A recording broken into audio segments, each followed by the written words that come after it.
All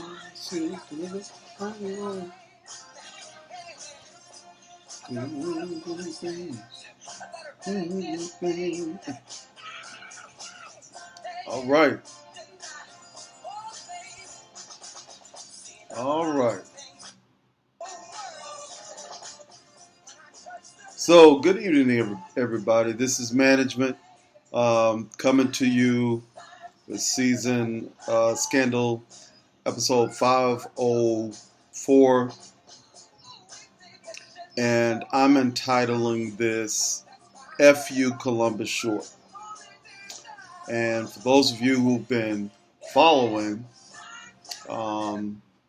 this episode, it's exactly what it was. It was a middle finger up to, actually not so much Columbus Short as it was Harrison Wright. And wanted to give you a quick opinion about 504 and my thoughts on the riveting storyline that includes Jake Ballard and his backstory that everybody's been demanding. And also the introduction of the newest gladiator, Marcus. Not sure what his last name is. Is it Marcus Wright? I'm not sure, but Marcus.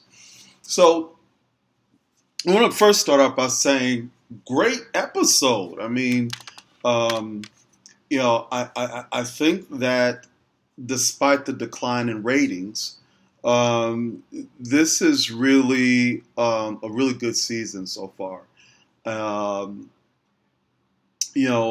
There's still that dangling issue of what to do with Jake, but that aside, fortunately, particularly for those of us who DVR and you watch the episode the second time, you can fast forward to the whole Jake stuff and really get to the meat of the show.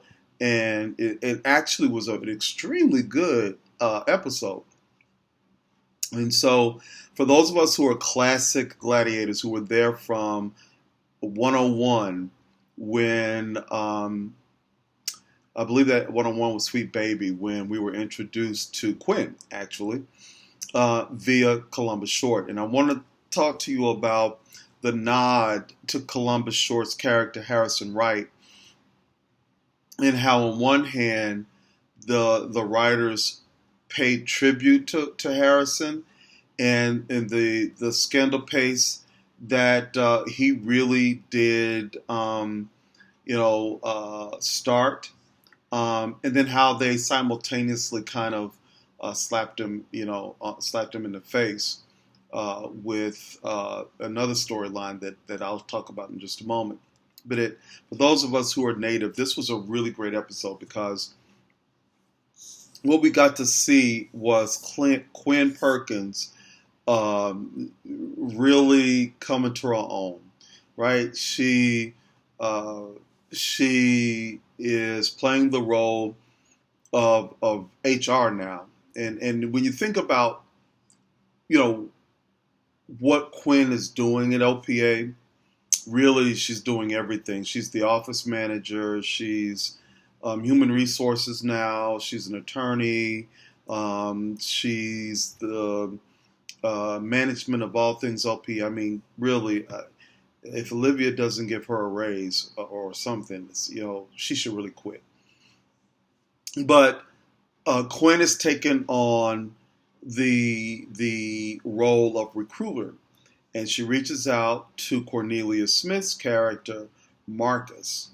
And in typical scandal pace, Quinn pitches to Marcus how this great opportunity is there for him and to join this group of fixers who work together, kind of making things right for persons in DC. And, we were certainly expecting for Marcus to just fall right in line and say, well, yeah, I want to be a gladiator in a suit. Yeah, I'll come and do it. But very tactfully so, he declined and gave in his own scandal pace speak gave a long list of reasons why, though he was desperate, he wasn't quite that desperate. And so he went on to give all the reasons um, why it's um, why he wasn't going to join that company. Um, so so we've got that storyline, and eventually, as you all know, he makes himself comfortable, as everyone does at OPA. Just somehow managed to get inside the building, not only get inside the building, but actually get inside the office spaces. He's put his briefcase down. He's making coffee. Yeah, I guess, having Jake stabbed 900,493,863,000 times didn't incur them to put on any additional security. The fact that they've had a couple of murders there in the building. Again, no reason to put in any additional security. So Marcus was able to just essentially walk right past concierge, go right up the elevator, get off the elevator. I don't know, maybe he had to make him a key at concierge, so he just opened up the door and walked right in and started making coffee. But he made himself right at home. And so I'm going to say this about Marcus. I like him. I like him. I didn't get the sense that they were trying to make Marcus be another Harrison, and I don't see that happening.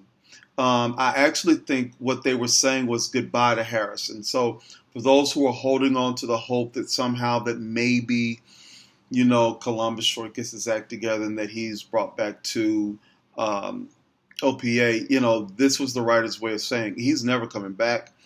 And we're not going to bring back another Harrison. We're going to bring on another character who will have his own swag, who will have his own way. And you can clearly see the difference between the two, where Harrison was a ride or die, loyal to Olivia type guy. He's going to have his own way about how he deals with things following his whole activist storyline backdrop. So I think that he's going to be a good character. I think that this is going to be a good thing.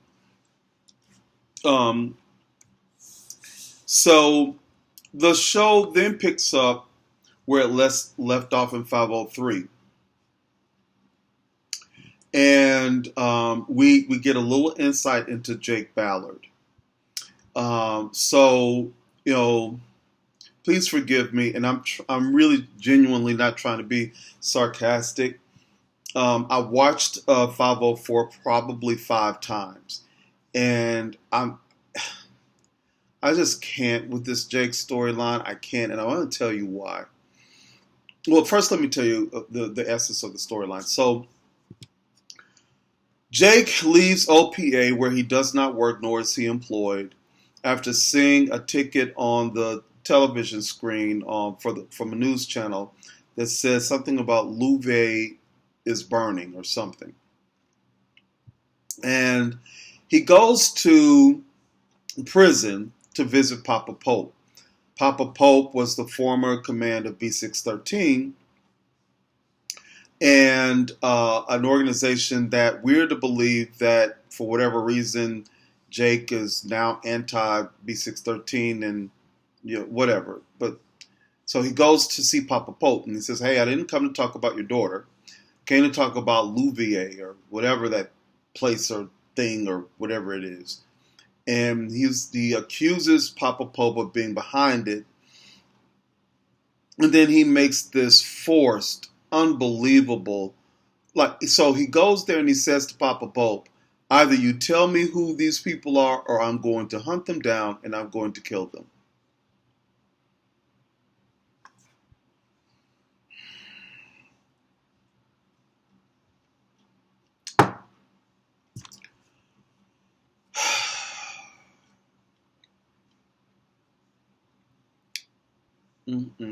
I feel sorry for the writers. They're trying so hard to find something to do with Scott Foley. They really are. That whole scene was pointless. Are we really to believe? So, Louvier, or whatever that word is, clearly Papa Pope has something to do with it, right?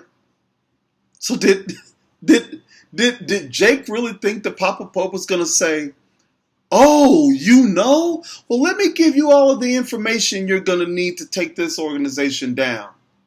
Really? Really? I feel sorry for those writers because they're struggling. So anyway, Papa Pope and typical Papa Pope grandiose says basically, yeah, right, do what you got to do. And then Jake, is off on, now he's got this new cause, this new mission, because it doesn't work. He hasn't a cause. He can't go save Olivia. So why not pick up this cause? Don't know why. It has nothing to do with him, um, other than apparently the coding is something how this other organization is somehow the anti B613 organization, and so all the members of the B613 organization are at jeopardy of having their lives taken because this other organization may take them down. I don't know. I just don't get it. Really don't care. As soon as they start putting those four characters together, B6, 1, and 3, I immediately started dreaming about elephants and unicorns, and I start seeing colors. I just don't care. I mean, I don't care, and the reason I don't care, if I'm going to be absolutely honest, because it is a forced storyline to give Jake Ballard something to do. Right? It just really is. So this is where the writers kind of slap Harrison Wright in the face. They give Jake the storyline that they were going to give to Columbus Short. Did we all not know that? I mean, so Elise, isn't she the same as Adnan Sharif or whatever that girl that Harrison Wright was so afraid of? Isn't that the same girl with a different name? Apparently, what they decided to do, since they just have nothing to do with Jake Ballard, they just don't know what to do. They decided, you know what? Well, we could take that storyline that we really didn't get to fully develop, that was made for Harrison Wright. We can just give that to Scott Foley. So they send Jake over to London, and he picks up Charlie. We like Charlie. Don't we like Charlie? Charlie is slimy, and he's kind of sneaky, kind of want to bathe after you see a scene with him. But he's an authentic character, right? He's the go-to guy in this world of assassins and torturers that is believable. Why he would answer the call from Jake is just a mystery to me. And so Jake now is on the calls. He's going to London, and he needs Charlie because Charlie has connections. And they go off to London to go meet this lady who can help them find out more about this Louvier or whatever it is. And they're sitting at a coffee shop in London. Those poor writers. I'm going to make a prediction right now. Scott Foley has maybe the rest of this season before he's killed off. Because this is way too desperate. No one cares. So he goes over there, and we're supposed to believe that Charlie knows an assassin. And the assassin ends up being somebody that Jake was married to, and we're, I guess, kind of and this is where they're borrowing from other storylines to give Jake one. So it sounds like Jake and this lady Elise was sort of like Maya and Eli, where they were sort of an arranged marriage. That's kind of the inference that they give you. And this is supposed to be the contact. Now, somehow we're supposed to believe that Charlie knows who this Elise person is, but Jake didn't know who the person was until they met. How did Charlie not know that Elise and Jake knew each other? I mean, yeah, I know all the B613 people have different names, but at no point did stupid ass Jake not inquire about who the contact was, describe the person, how he knew her. He was just gonna go have a drink at a coffee shop and meet this random person that Charlie recommended. And so instantly when the lady comes up, we instantly know that they know each other. And then Jake goes over to the lady's house and tries to do scandal speak with the lady. And during scandal speak, I guess he's supposed to be so irresistible that he knows that he's going to get in the door, even though she pretends she doesn't want him in. And then they come and sit on the damn couch, and they start talking about how he left her. Apparently, they were trying to escape out of some organization, probably B6 fucking 13. But Jake left and before she could get there, and then they dropped the little bomb that they were married at one point. Oh, who cares? And then they were clearly in love, and then they kiss, and then they leave, and then they're spying on the lady at some other place, and the lady gets bombed or somehow gets hurt, and he stops by the local Walmart, buys some cheap flowers, goes to see her in the hospital. Listen, I'm just going to say it. If this was supposed to be Harrison Wright's storyline, I'm glad they saved it for Jake, because I don't care. We all know where this is going, don't we? At the beginning of this storyline was Papa Pope. At the end of it, it's going to be Maya Pope. We all know this already. So just put it to rest, because no one cares. You know what I said? There's a meme out there right now. When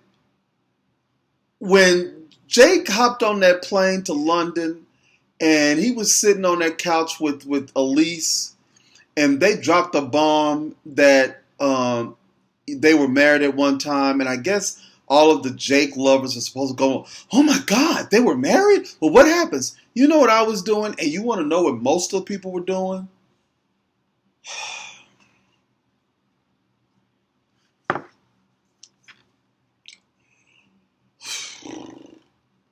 Damn, I wish I could fast forward live. Who fucking cares? No one cares. So what? He was married. Are we to believe that he wasn't fucking until he met Olivia Pope? Who cares? No one cares. I was like, oh. They took Harris's storyline that they could not fully develop and gave it to Scott Foley. The only thing is that they're going to tie it to that boring ass, stupid ass B613. And when we get to the other end of this thing, it's going to be Maya Pope. We all know this. I'm going to say it. When a storyline for a character has ended, kill his ass off. Jake's purpose has been served, and his purpose is now done.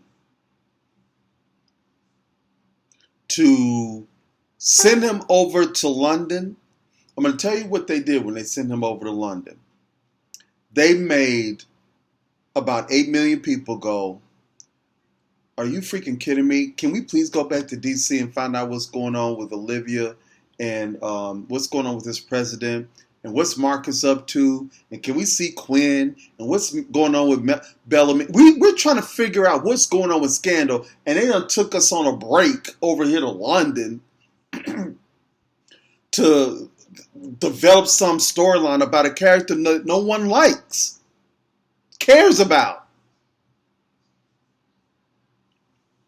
So anyway, that was their slap in the face. They gave Scott Foley, Columbus's storyline because he couldn't finish it because of his little personal stuff that was going on.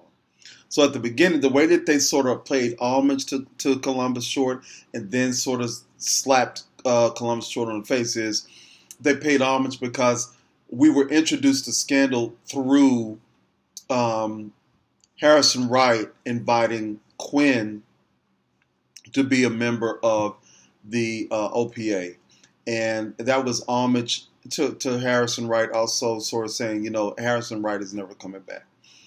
But then they slapped us on the face by thinking we didn't understand that you gave his storyline to Scott Foley. Scott Foley adds nothing to the show. Nothing. He's not a love interest for Olivia. So if you take the fact that he's not a love interest, I guess now the role for him is going to be savior / best friend. He just does not add anything. And I will make another prediction. I do think that he's going to die. I do. I know that Shonda promised him she wasn't going to kill him off. But somebody has to die. I mean, somebody has to die. And it's got to be somebody that, is a permanent character. And you can't kill Quinn. You can't kill Huck. You just hired Cornelius. You can't kill Bellamy Young. You can't kill Fitz. You could potentially kill Cyrus, but that would be dumb. The only person left is Scott. And unfortunately, he's going to get that email to come see Shonda in her office. And he's going to know what that email is because, they really buddy and chummy. Usually she probably calls him, but Shonda's going to have her assistant to email Scott Foley and have him come to her office. And they're going to have the discussion. Scott, I've tried. I can't do anything else with your character. And he's going to be out. I'm just going to call it. In the meantime, we got to endure them with this Elise lady who we don't care about, who's probably also going to die, to develop their storyline and why they were so much in love. And probably they're going to give Olivia some jealousy thing that he has somebody else. I don't know. I'm over Scott Foley. I'm over Jake Ballard. I just want that to be over. And with that, please bury B613. Please. Just do it for me. Actually, don't do it for me. Do it for our country. We are no longer interested in B613. We're not. Now, other storylines that involve Mama Pope and Papa Pope and how they may somehow harm the Republic and harm the United States, thus enhancing the Fitz storyline. Okay, but B6, 1, and 3, I just don't want to do that anymore. I don't. And by eliminating B6, 1, and 3, then you have to eliminate Jake. Jake has to go off into the sunset. Jake has to leave. Something's got to happen because you just don't have... Jake doesn't have a storyline without B613. So, I'm going to tie this up with just talking about, very quickly, the way the show was outlined. It was actually a pretty good way. I like the expose on Olivia Pope. I could see that as being something that legitimately would happen. I love that Fitz stood up for her. And I know that a lot of people think that I'm an Elitz fan. I'm really not. If Fitz ends up with Olivia or Olivia ends up with Fitz, I don't care. I just don't want her with Jake. But I can appreciate that Fitz stood on his own and decided that he was not going to listen to Olivia and essentially stay away. But more importantly, his woman was hiding, and the woman he loved was alone, and the woman he loved needed him, and he decided that despite the fact that she was saying she didn't need him, he knew that she did, and so he went to her. And I really thought that was an endearing moment for her to watch on television and find out that her man was coming to take her out on a date. I thought it was cool. Um, so I like that. I like the expose really kind of evaluated, if you will, Olivia Pope and her rise to her position in DC. And whether you believe the argument or not, if it were a real story, it is absolutely plausible that an unbiased person could look at Olivia's story and go, yeah, I mean, she made some strategic choices about the people she would be involved with. Um, it potentially um, had an impact on her career, or it may be something as simple as her father was a powerful person, but also absent, and she had an affection toward powerful older men because she didn't have that when she was growing up. I mean, I think it's all very plausible. Or she could be a person who always saw herself as being very politically connected with powerful people and made choices not to hang out with Tyrone and Bob. She wants to hang out with for purposes of stature in DC, wants to be associated with the most powerful in the city. Nothing wrong with that. People do that every day here. I live here. You see it every day, so it's not a big deal. But I do like that he stood up for her and that they stood up for each other, and that instead of Olivia throwing a tantrum or saying no, that she allowed that moment to happen without devaluing herself or devaluing the relationship. Fitz has filed for divorce. He is now available. He is a separated man who's in love with a woman, and there is no reason for him to hide from that. I thought it was a good story to tell. I had no problem with it. Also, my girl Melly, I can appreciate that she feels as though she was hurt by Fitz, and if you understand Melly's character, you understand that she was okay with not moving forward with impeachment as long as he did not disrespect her publicly. Because he disrespected her publicly by flaunting, if you will, the relationship from her perspective, then she decides to be a part of this impeachment process campaign. And I can appreciate that, with Melly. The breakdown with Cyrus was funny because not only did he disrespect the death of Melly's son, but he just came short of saying, you didn't really love Fitz. I really love Fitz, and that's why you're not in pain the way I'm in pain. That was so sad to see. So it's going to be interesting to see how this plays out. And that's really all that I have on the show. I thought it was a good show. I thought that, season 4, I never rewatched an episode. Not one. Season 4 was horrific. I think I take that back. I did watch the very last episode. I think I did watch it twice. I watched it right before the season 5 premiere came on. I watched season 4 episode 422 one more time before the show came on. But I've watched every episode at least twice.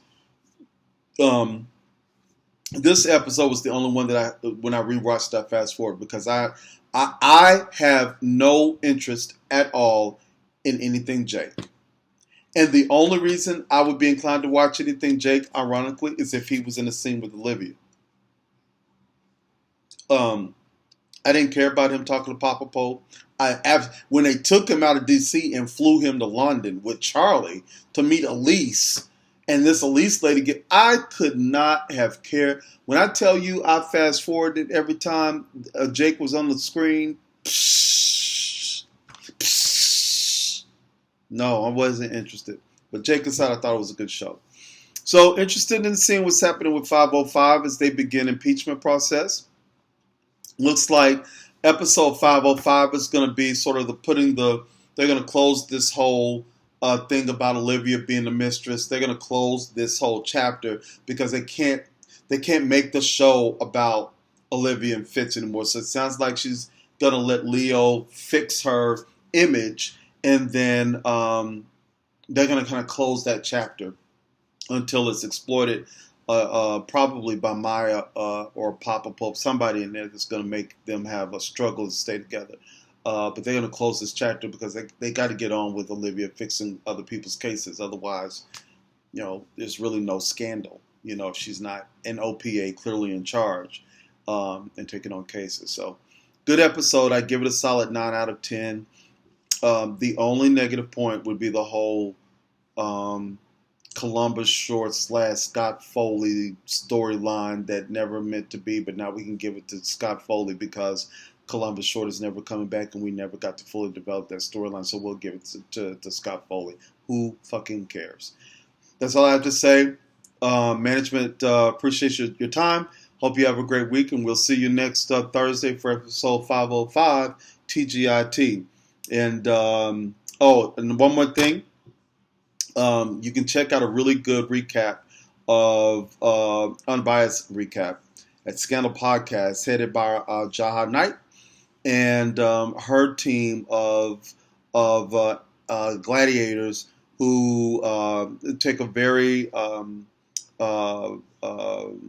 personal approach at dissecting the show and discussing some of the things that you may not have caught on your initial read. And you've got some really good people there. So check it out. Scandal Podcast is free.